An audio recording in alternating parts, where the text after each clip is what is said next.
is Robert Asencio, and I've got the great pleasure of introducing a South Florida native, Navy veteran, CEO of a nationally recognized mental health service provider by the name of Eric Golnick. Welcome, Eric. Thank you, Robert. Really great to be on, man. Thank you. Brother, we've been going back and forth about connecting, getting you on the show. This is a new show that we launched, and the purpose is to educate the community, show them that they're not alone, and walk them through the resources, identify the issues, but walk them through the resources that are available to them, and show them, like you, how they can not only overcome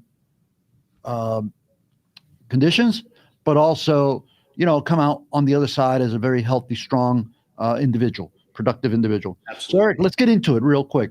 Today we're going to talk about PTSD. And as I share with you offline, I was very, very shocked to find out this statistic that the American Psychiatric Association estimates that about 8 million Americans across the country are dealing with the diagnosis of PTSD. And that's something that you yourself dealt with.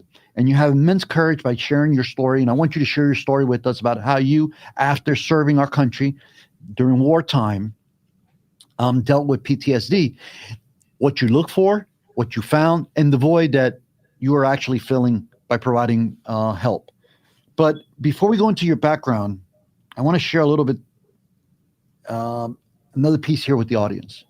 One is that Eric was a commissioned officer in the U.S. Navy. He worked for command, and he was deployed during 2011, the area of Japan where there was a tsunami, there was an earthquake, or actually the earthquake, then tsunami, then there was a nuclear meltdown, the Fukushima nuclear plant. Eric, in his career, dealt with a lot of service members who actually suffered and struggled, and some of them are no longer with us. And then after you left the military, you yourself experienced PTSD, right? Congratulations on your doctoral. Oh, thank you. Yeah. University of Miami alum, right? You graduated with honors. But let's talk about how you dealt with PTSD and how you find yourself in this arena post the military. Yeah, for sure. And it's definitely an interesting, and I love the statistic you brought. I don't love it, but I love that you brought it up, that the amount of people that are dealing with trauma and post-traumatic stress, we're not just talking about veterans and first responders. A lot of people are dealing with trauma. Trauma is something that affects our entire population. We obviously deal with it. Veterans and first responders see it a little bit more often, and the frequency is more, but it is an important thing to say that a lot of Americans deal with trauma. So it's a big problem across the board. But with my personal trauma, right, like you had mentioned, I had one of my sailors that was struggling, and you were in the military as well. You were a police officer. It's a lot of these guys, they become family to you, right? Guys and gals, they become family. And one of my guys, he wound up unfortunately taking his life in front of me and died in the ambulance on the way to the base hospital. And, it didn't affect me of course it affected me at the time, but the after effects, and that's what I think people don't realize, is after the acute event, that trauma really, it manifests itself in different ways. Some are more destructive than others, but if you don't address it soon and you don't address the issues as fast as you can, they will manifest themselves. And that's exactly what happened with me. I came back from overseas, was working at Southern Command in Doral, and was drinking a bottle of whiskey a night to go to sleep, right? Just to self-medicate. And it took me a very long journey where I was, functioning well, was working for a 4-star, was doing the things that you're supposed to do. But it got to that point where it got to be too much, and I had to ask for help. And that was a journey for sure. Yeah, man. So looking at the stats further, 8 million Americans, that equates to roughly 3.5% of the population. Yeah. Right. And that's those are who are diagnosed. What about the people who are undiagnosed? Well, and especially in the veteran and first responder population, right? We're very stubborn. It took me years, right? It takes a lot of people. I have friends that still don't ask for help, right? Because there's that stigma of, hey, if I ask for help, I'm weak, right? Or it's going to affect my security clearance, or they're going to take my badge, they're going to take my gun, right? We've come a long way since then, but it's still a stigma that's affecting people from getting help, which is a big problem, right? That's why you see spikes in suicides, you see spikes in overdoses. That stigma kills. It really does. Yeah, and suicide, that's something that crosses the bounds. I mean, it shows that military personnel are not, and police officers are not machines, right? They're human beings, but also civilians. How many in our community is suffering and have no clue as to what's going on? They just don't feel right. Can you walk people through bouts of PTSD, what a person experience, what a PTSD experience might look like? Yeah, for sure. Help people out. And it's different for everybody, right? It's absolutely, it can manifest in different ways. Some people, it's not as destructive, but maybe it's not outwardly destructive, but it's internally destructive, right? So you're not going out and you see the traditional movies where you got the guy that's freaking out, the veteran, the crazy veteran narrative, right? He's freaking. That's usually not what happens, right? What happens is you've got people that are isolating themselves from their loved ones. They're doing a lot of things that are self-destructive, drinking, substances, bouts of anger, right? Panic attacks. A big one is lack of sleep, right? Because then if you're unable to sleep and you're having flashbacks or you're having nightmares, right? That then affects all of your other mental health, right? It's a big issue for the rest of your mental health, right? So it really depends on the person, but you see things like marriages being destroyed, right? Relationships with family members, right? A lot of times that isolation, family members that don't understand trauma and don't understand post-traumatic stress, they can see that as them doing that as a negative thing. But it's from my perspective, right? For my loved ones, I didn't talk about any of this stuff because I didn't want to burden them with my issues, right? And that's another piece where a lot of the family members that get affected, they get affected just as much from PTSD as we do in that sense. You know what I mean? Mm-hmm. I think that looking back and reflecting on my career and the members who are no longer here, right? Both civilians and law enforcement officers. And I could think back to one particular instance where the officer committed suicide.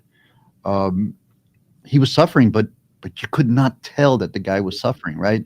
Yep. It only became evident that he had been suffering after the suicide. But what really struck me was that this is a guy that always wanted to help everyone. He was always seeking to help others, and he didn't want to burden anyone with his personal issues. But yet, you could, if we had paid more closer attention, you saw that he was having marital problems, exactly what you just said, marital problems.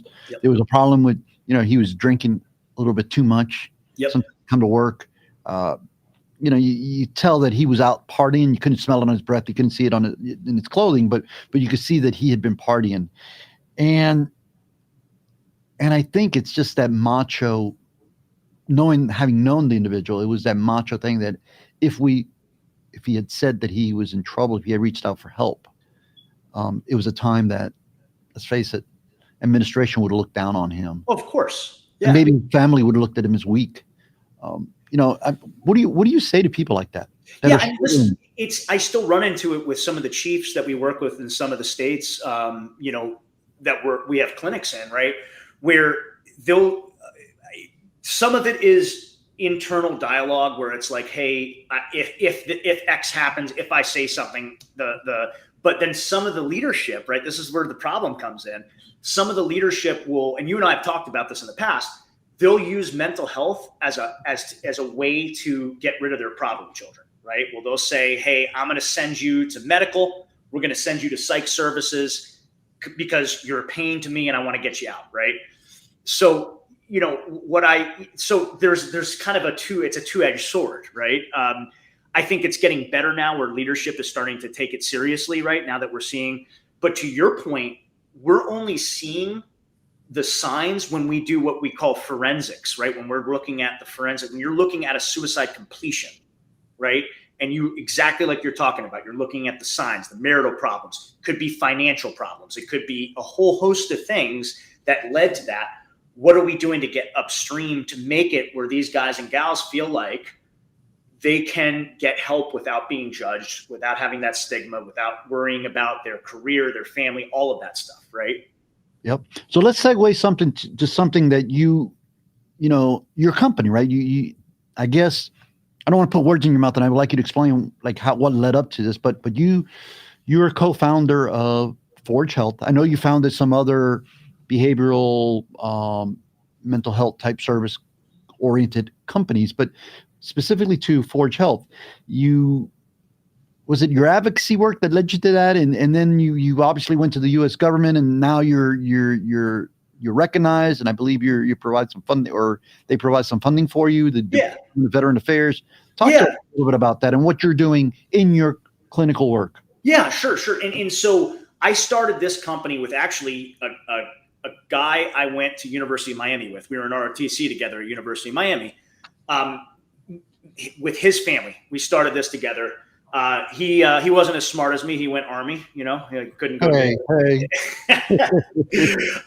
But so we, like, to get on a serious note here, but like, we had lost, it was our fourth friend to suicide, right? I was on my way. I was working in foreign policy for the US government. I was dealing with my own issues, right? I was getting past that. He was my best friend from the military as well as college. So he was helping me through that. And we lost another friend. And we said, you know what? Enough is enough. Let's do something about this. Obviously, the services aren't there enough, right? So instead of going against the grain and trying to start something in competition with the VA, we created a company that's in partnership with the VA, where we're basically, in the military, you would call it a force multiplier, right? Where we're able to be able there. And we hire master's level clinicians that are LICSWs, like licensed social workers, psychologists, psychiatrists, and we have clinics in 10 states now, and we provide treatment in coordination with the departments, in coordination with the military and with the VA, right? So we are part of their community. It's called the Community Care Network. We're part of their Community Care Network. And basically what we're doing is helping to not let people fall through the cracks, right? A lot of this stuff, as a country, we don't have enough providers. There's not enough services out there, right? And with the, I think I forgot the amount of, I think it's almost 70,000 slots that the VA still needs to hire, that they are unable to hire right now, right? So and it's not just, I'm not just picking on the VA. That's a lot of healthcare systems are unable to hire enough people. So what are we doing? We're trying to provide almost like a safety net to be able to provide care for these folks. So that is the name of your company's called Forge Health, right? Yep. Forge and Health. If somebody wants to find them online, where do they go? Yeah, forgehealth.com. And our specific veteran and first responder is VFR. So it's forgehealth.com/VFR. And I was very lucky that I was able to hire and found the company with a bunch of Harvard professors, right, that were also military psychologists. And so we were able to really get our foot in the door in the right places to have those conversations that we needed to have, to be like, okay, cut the BS. Let's actually do things that are working, and let's actually get people care in a timely manner. Yeah, I went through your website. It's very impressive for anybody that wants to check out Eric's company. It's called forgehealth.com. I encourage everyone to take a look at it. Are you servicing Florida? We're on our way, actually. That's funny you mentioned that. Yeah. So we're currently in the Northeast right now. Our farthest south we got down right now is Virginia. So right outside of DC. Come home, brother. Come home. I know. We're doing it. It's just, it's taking a minute. Yeah, for sure. Yeah. So I was also looking at your, the philosophy of treatment and the style of treatment. If you maybe I'm mispronouncing the category, but it's big on behavioral therapy, right? Yeah, absolutely. And one thing that I wanted to point out before we go there, was that just because people have PTSD or suffer from PTSD episodes does not mean that they're going to be diagnosed with a full diagnosis of PTSD, right? Yeah, and I don't like the D aspect of, I call it PTS, right? And I know we have it on the site as PTSD just because it's on all the books, but like the disorder part of it makes it sound permanent, right? Okay. I'm a bigger fan of what they call, and this was studied at Duke University. They call it post-traumatic growth, right? So you can go through these traumatic events. And it's interesting. These guys at Duke came up, they went through this study and they studied these POWs, Vietnam POWs. And a lot of these folks you've probably heard, like Stockdale, and a lot of these folks that were. Well, these are guys that were in the Hanoi Hilton? That's right. Hanoi Hilton, yeah. Okay. That's right. And you saw that they went through some pretty extreme traumatic experiences. Yeah. And it's interesting that they took those experiences and they were able to grow from them, right? You're always going to have some sort of trauma you have to work through, but they were able to take strength from those experiences. And that's really what we try to do, is get folks to that next stage of their life, right? I always tell people the military or serving in uniform does not need to be the last chapter of your life, right? That is, you are able to move through that. It is not, PTSD is not a death sentence. You can move past that and you can grow from that, right? Yeah, absolutely. So it brings me back to the behavioral therapy, right? The model of that you guys are working around. And if you look up the definition of behavioral therapy, it basically attacks behavior, learned behavior. So I guess is that why people are able to overcome PTSD, conditions like PTSD, because they learn how to deal with them, or they learn that the behavior is not necessarily the right behavior? Can you give us a little bit of background on that? Yeah, and it's and I'm always careful saying right or wrong behavior, right? What I always try to, it's reframing, right? And the other thing that we do is we try to give clinicians that work for us as many tools in their toolbox, right? So some do cognitive processing therapy, right? Where you're processing thoughts and things that are going through. Cognitive behavioral therapy, right? Which is exactly what you're talking about, is changing the behaviors and reframing how you are looking at those behaviors, right? Another thing that we do is EMDR, right? Which is it's a trauma focused thing that, you use either lights or your finger to help it. What I try to explain to people is trauma, besides the behavioral piece of this, PTSD and trauma changes the chemical makeup of your brain. This has been studied, right? So there are physical things that you can do that will help alleviate the trauma symptoms as well, right? Mm-hmm. And if you're able to alleviate those physical symptoms, right? If you're talking panic attacks, all the stress and all that other stuff, then you can work on the underlying behavioral or the underlying trauma issues, right? That's really where it's at. And it's not a one size fits all for everybody. Everybody's different, So let's talk about what behavioral therapy is good for, because you just mentioned it, anxiety, depression, panic disorders, antisocial behavior. Right. Am I right? Yeah, absolutely. Yeah.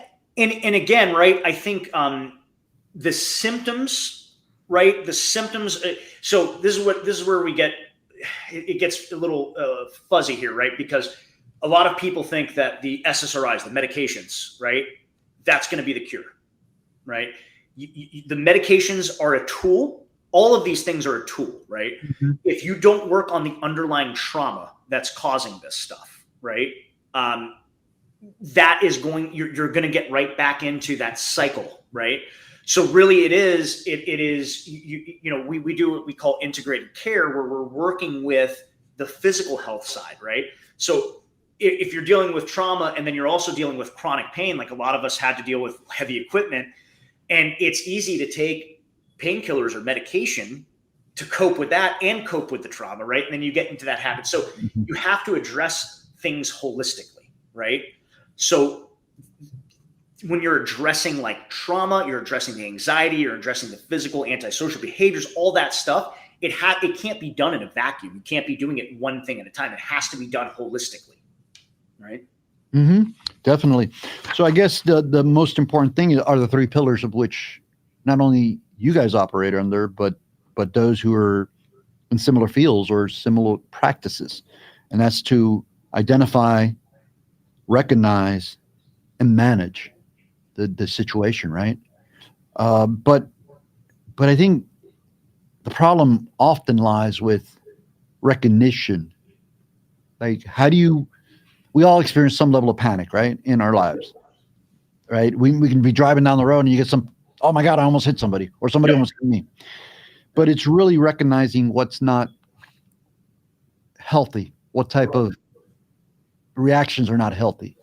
And that's where they will have the biggest dilemma with. And I'd like to get your thoughts on, for the audience, what is the best way to deal with that and recognize whether you do have a problem or not? Yeah. And listen, like anxiety is a evolutionary thing that kept us alive, right? When a saber-toothed tiger, I'm being kind of funny here, but when we were being hunted by saber-toothed tigers, right? It's nice to have that bit of anxiety from a fight or flight standpoint, right?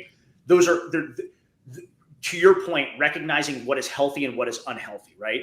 Driving on 95 between Miami and Fort Lauderdale, everybody's got some anxiety, right? Like it's like you're gonna be anxiety, but it keeps you more aware. It keeps you.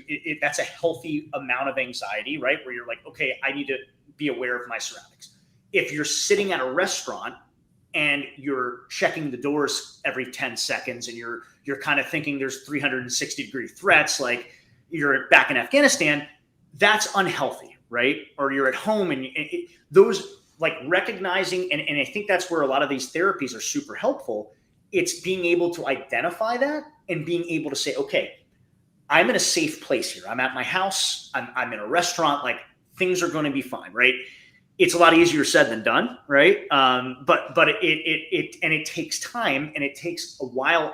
The other piece I would say, the longer you're in therapy, the better your outcomes are long term, right? So meaning, if you can address these things and figure these things out, whether you're doing CPT or CBT, right, cognitive processing therapy or cognitive behavioral therapy, those are things that are going long-term to help you realize exactly what you're talking, Robert, is what's healthy, what's a healthy amount of anxiety, what's an unhealthy amount of anxiety, and what we would call hypervigilance, where you're always kind of around, Yeah, man, as you're speaking, I can't express my gratitude enough to service providers like yourself who have helped me. I didn't realize that I had, and I know I have not diagnosed with PTSD, but I've had those episodes where I find myself back in a very critical situation where I think I'm under attack, and been able to work through them, and they have not occurred often. But man, the two times they've occurred in my life, I think it's been very scary, and I can only imagine how somebody who experiences them on a normal basis feels. So in the last 7-8 minutes that we have left, let me ask you this, Eric. What advice would you give our audience? Remember, our audience expands the public. Yeah, for sure. I would say who's struggling with silent struggle. I would say, like, listen, we work with veterans and first responders. Like that's my, I've been doing that for almost a decade now since getting out of service, right? But to what I said in the beginning, right? Trauma is a normal part of life. You're going to experience trauma. You don't have to be in combat. You don't have to be a service member. You don't have to be a police officer. You don't have to be a firefighter. It's going to occur, right? I would say working on resilience would be a big piece of this, right? Is really understanding that the struggles that you're going through are not just, it's not anything that's weak with you. These are natural things that happen to our mind and our body that you can work through, and they're not permanent. You can get help to alleviate a lot of these things that are going through. And the other thing I would say is with, I always have to put in a plug for suicide prevention, right? And I'm going to say the new 988 number, right, is really important, right? If you're having thoughts of suicide, dial 988, and if you're a veteran, press 1. Remember, there are people out there that care about you, and whatever you're experiencing right now, you will get through, right? There have been times where I did not think that, and I've had friends that have made a permanent decision to temporary problems. A lot of friends, unfortunately. And just know that there's support out there and that people care about you and that you can get help if you need it, right? It's out there. So as a takeaway, you're not alone. You're not alone. You're not alone, and you'll get through this, right? You'll get through this. Like whatever you're going through. We've had spikes with kids, right? Of suicides with kids. I mean, it's affecting every community. It's across every community. There's a high level of stress right now. There's a lot of uncertainty in the world, right? People's anxiety levels are super high, financially, physically, all around, right? Rely on your friends and family, and you're not alone. And if you need that help, get the help that you need. There's no shame, right? It actually takes more courage to ask for help than to not ask for help. That's true. Now that you brought up the children, the NIH, National Institute of Health, has a statistic on children that it says that it points to 43% of boys and 43% of girls between the younger than 18 at any given year will experience one incident that can lead to PTSD. Yes. 43% of our children, almost half of our children. That's overwhelming. It really is. It really is. And you're seeing it across every community, right? You're seeing it across every community. And I think, I honestly am concerned that we don't have enough visibility on it, right? Where we're not talking about it enough, right? And we're not talking about the resources that are out there. We're not talking about just in general. I think we've become, and COVID's made it a lot worse with the isolation piece of this, right? Yeah. So just that connective tissue that binds us together as humans and as Americans, we need to get back to that, right? I think that's going to help a lot. So what's next for Eric Golnick? Besides trying to get some sleep, huh? Yeah, I listen, we're doing a lot of good work. I'm working a lot on the policy side of this stuff, and really trying to figure out workarounds, especially with active duty military. I'm working a lot with Congress and with the Senate to try to come up with some really great tools that can be used to help more and more, and not just with veterans and military members, but family members, right? So that's my next mission, is really trying to, from a policy perspective, we've got with what we're trying to do on the provider side, I'm really trying to get community health solutions across the finish line in DC. That's what I'm working on now. So I'd love to help you with that. I'd love to collaborate on that, our show. But that brings us to the next point. Talking about resources. On our next show, Monday, we will be airing a live interview with Judge Stephen Leifman. If you haven't checked them out, I will send you a link, Eric. But please, yeah, it'll be up on the Community News website. His information. He's a pioneer in mental health court, doing a lot of work around diversion of those who need help for medical reasons and mental health reasons, rather than taking them through the system and just warehousing them and costing taxpayers dollars, but worse yet, doing harm not only to them, but if they get out, victims that they can come across. That'll be on Monday. We will also have the new crisis mobile response unit representative, the director of the Miami-Dade Crisis Response Mobile Unit will be here. She'll be providing some resources. And lastly, I think that I've heard from you, Eric, and a little takeaway. I would like to convene a roundtable where maybe we can have, yourself, some representatives that work with you, the judge, and a few other stakeholders, including law enforcement and civilian personnel, to come up with some solutions that we so desperately need, and how to address the silent struggle that many, if not most of us, deal with on a day basis. On that note, Eric, I'm going to tell you goodbye for this one, but don't go away, because we will talk a little more, and I hope to have you on in the next show, in the future shows. I hope to maybe go on site with you one day, and we can film from the field to give the people, the audience, a better perspective. On that note, I want to thank the Miami Community News team, the Miller brothers, our producer, Andres Peña, and all of you who are watching. Thank you. This has been a great show. I hope you've enjoyed the conversation. Drop us a line. Let us know what you think.